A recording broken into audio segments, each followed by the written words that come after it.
Halo pemirsa, selamat datang di Investa News. Kembali lagi bersama saya Iga Dias Retnandalas yang akan menemani Anda selama beberapa menit ke depan untuk membahas seputar dunia investasi edisi Selasa 26 April 2022. Berita pertama pada hari ini, indeks harga saham gabungan ditutup melemah pada perdagangan Senin. IHSG tertekan ke posisi 7.215,98 atau terkoreksi 0,13%.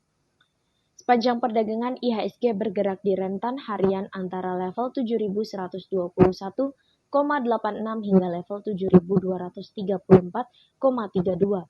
Volume saham yang diperdagangkan sebanyak 30,82 lembar miliar saham dengan nilai transaksi 19,63 triliun rupiah. Sektor transportasi terdorong ke zona pelemahan paling dalam, yakni sebesar 2,24%, dan juga sektor energi yang melemah 1,29%. Investor asing mencatatkan aksi net foreign buy 3,49 triliun rupiah di seluruh pasar. Pemegang saham PT Tower bersama infrastruktur tercatat melakukan aksi crossing saham kepada investor asing senilai 3,28 triliun rupiah. Kemudian, investor asing terlihat memborong saham PT Bank Rakyat Indonesia dengan net buy sebesar 283,19 miliar rupiah dan saham PT Bank Sentral Asia senilai 157,17 miliar rupiah. Sebaliknya, saham PT Bank Mandiri dijual asing dengan net sell sebesar 179,74 miliar rupiah.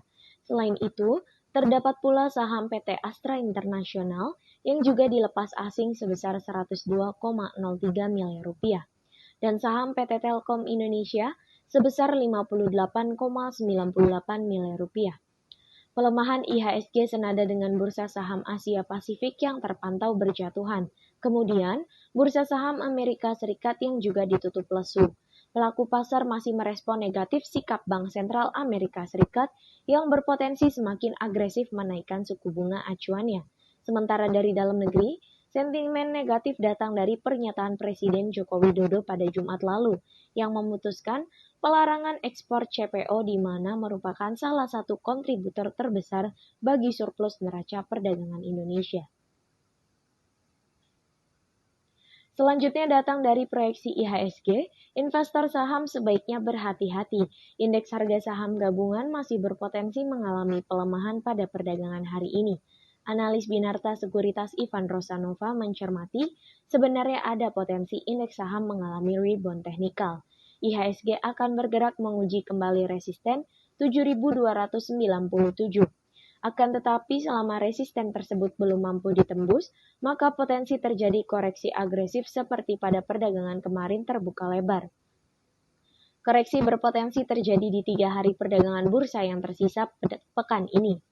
Pelaku pasar mengurangi posisi sebagai langkah antisipasi pelaku pasar terhadap dinamika global yang terjadi saat ini dan beberapa waktu ke depan. Support terdekat IHSG yaitu di 7.122 dan sementara resisten di 7.297 menurut prediksi Ivan.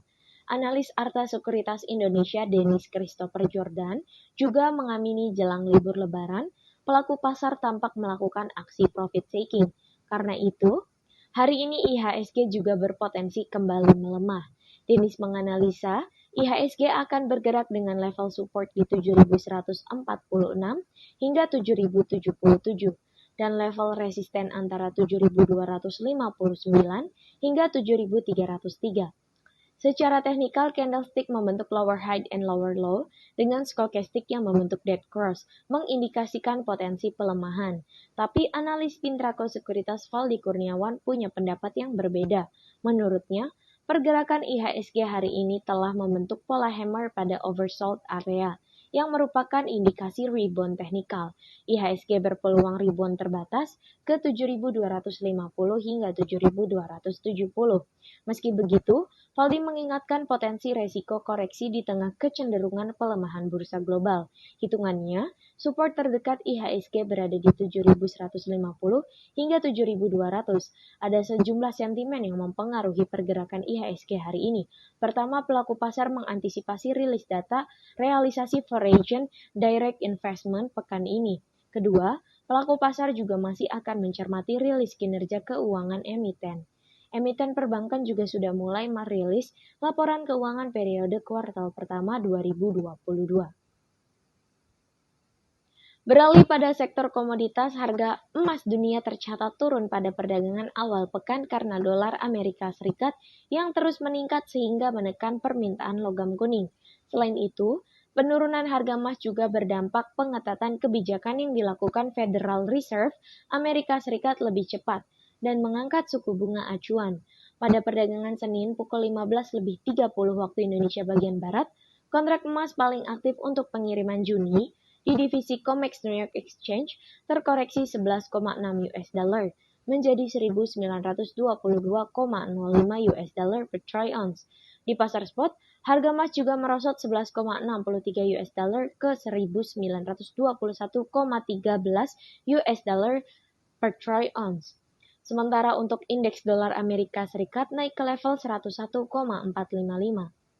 Dari dalam negeri, berdasarkan informasi unit bisnis pengolahan dan pemurnian logam mulia Antam, harga dasar emas 24 karat ukuran 1 gram dijual senilai Rp988.000, turun Rp1.000 dari posisi sebelumnya.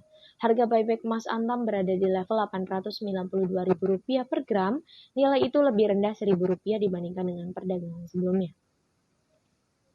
Selanjutnya pada sektor komoditas yang kedua, harga minyak mentah dunia mengalami koreksi yang cukup dalam pada perdagangan Senin petang. Minyak mendekati harga terendah selama 2 pekan sebelumnya dan melanjutkan koreksi pekan lalu. Hal ini dipengaruhi kekhawatiran pasar akan pelemahan permintaan dari China yang merupakan negara konsumen utama dunia. Adanya potensi kenaikan suku bunga Amerika Serikat yang dapat menghambat pertumbuhan ekonomi global dan pelemahan permintaan minyak yang turut membebani harga emas hitam tersebut. Pada perdagangan Senin, pukul 15.20 waktu Indonesia bagian Barat, harga minyak West Texas Intermediate untuk pengiriman Juni 2022 terkoreksi 2,91% menjadi 97,60 US dollar per barel di New York Mercantile Exchange. Harga minyak mentah Brent untuk pengiriman Juli 2022 juga terkoreksi 2,84% menjadi 101,59 US dollar per barel di London Ice Futures Exchange. Sementara itu, di Shanghai, aparat menutup kompleks-kompleks permukiman dalam upaya mencegah orang agar tidak menularkan virus. Kondisi ini sangat memukul konsumsi minyak mentah dari negeri tirai bambu tersebut yang berakibat merosotnya permintaan minyak global. Di sisi lain, Gubernur Federal Reserve Jerome Powell memperkuat sinyal kenaikan suku bunga acuan hingga 50 basis poin untuk menekan inflasi yang jauh lebih tinggi selama 4 dekade terakhir. Berita penutup kita pada hari ini ialah jelang pertemuan The Federal Reserve awal Mei, rupiah masih akan melemah. Kemarin kurs spot rupiah melemah 0,64% ke 14.454 per dolar Amerika Serikat. Meski begitu, kurs referensi GISDOR Bank Indonesia masih tercatat menguat 0,63% ke 14.452. Senior ekonomi Samuel Sekuritas Fikri C. Permana memperkirakan kurs rupiah akan sulit menguat karena kini muncul proyeksi suku bunga Amerika Serikat bisa naik 75 basis poin. Dampaknya, indeks dolar Amerika Serikat meroket. Sentimen tersebut membuat investor memindahkan aset dari obligasi terutama di emerging market ke dolar Amerika Serikat. Research and Education Koordinator Valbury Asia Futures, Nanang Wahyudin mengatakan rupiah juga tertekan akibat keputusan Presiden Joko Widodo melarang CPO. Dampaknya cadangan devisa bisa menurun dan menjadi sentimen negatif bagi rupiah. Nanang menilai, rupiah masih berlanjut melemah dengan rentan pergerakan support 14.420 dan resisten 14.650. Sedangkan, Fikri memperkirakan rupiah hari ini bergerak antara 14.400 hingga 14.650 per dolar Amerika Serikat. Berita tersebut menjadi berita penutup kita pada pagi hari ini. Saya Gadia Seretan Dallas pamit undur diri, sampai jumpa.